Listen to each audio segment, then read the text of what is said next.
Liturgia do dia 20 de agosto de 2025. Primeira leitura, JZ 9,6, 15. Leitura do livro dos Juízes. Naquele tempo, todos os habitantes de Siquém e os de Bet-Melo se reuniram junto a um carvalho que havia em Siquém e proclamaram rei a Abimeleque. Informado disso, Joatão foi postar-se no cume do monte Garizim e se pôs a gritar em alta voz, dizendo: Ouvi-me, moradores de Siquém, e que Deus vos ouça. Certa vez, as árvores resolveram ungir um rei para reinar sobre elas, e disseram à oliveira: Reina sobre nós. Mas ela respondeu: Iria eu renunciar ao meu azeite, com que se honram os deuses e os homens, para me balançar acima das árvores? Então as árvores disseram à figueira: Vem e reina sobre nós.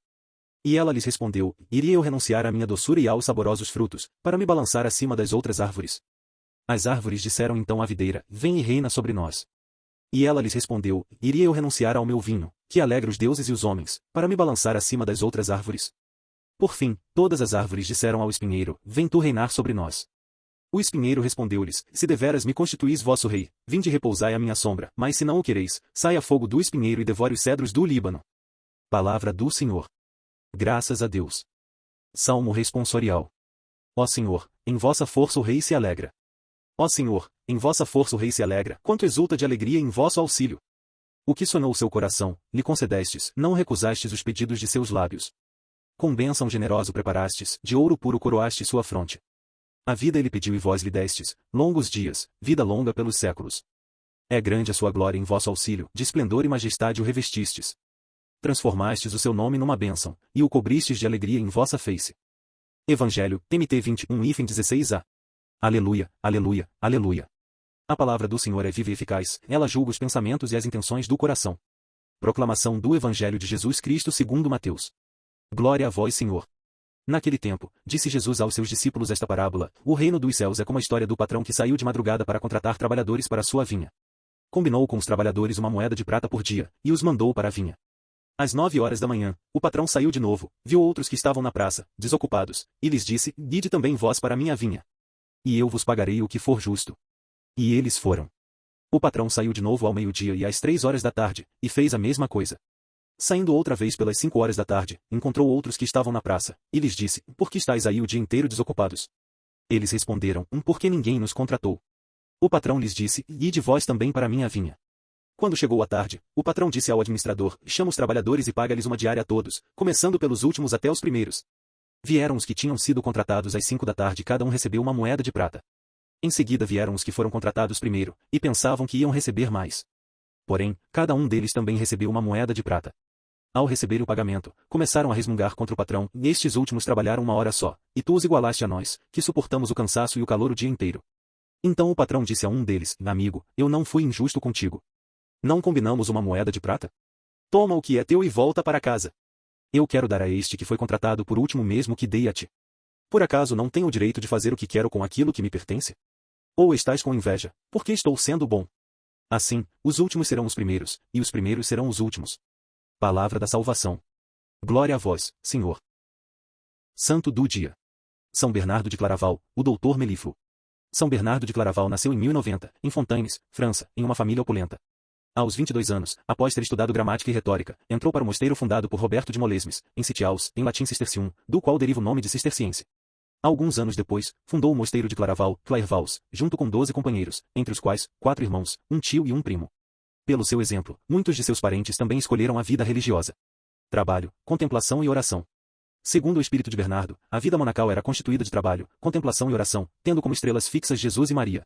Para o abade cisterciense, Cristo era o centro de tudo. Para mim, nas discussões ou conversas, se não for pronunciado o nome de Jesus, nada tem sentido. Sermone Super Cantica Canticorum, 15.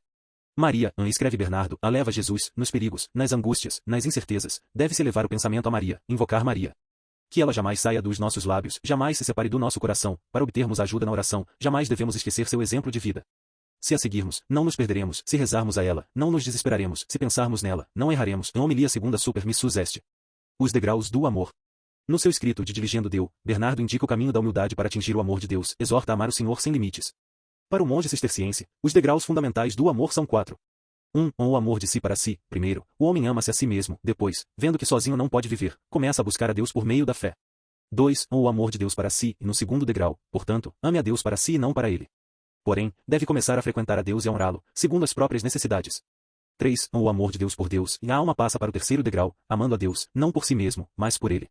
Neste degrau, se detém longamente, aliás, não sei se nesta vida seja possível chegar ao quarto degrau. 4. O amor de si por Deus, aquele amor em que o homem ama a si mesmo somente por Deus. Assim sendo, terá quase que esquecido admiravelmente a si mesmo, quase deixa a si mesmo para atender totalmente a Deus, a ponto de ser um só espírito com Ele. Amizade com os Templários. Entre os escritos do abade cisterciense, há também um famoso elogio da ordem monacal militar dos Templários, fundada em 1119, por alguns cavaleiros, sob a guia de Hugo de Paz, feudatário da região de Champagne e parente de Bernardo. No seu De Laude Novae Militiae ad Militis Templi, descreve assim os cavaleiros do templo, são vestidos de modo simples e cobertos de pó, rosto queimado pelo sol e olhar orgulhoso e severo, e antes da batalha, armam-se interiormente, com a força da fé. A sua única fé é a Deus.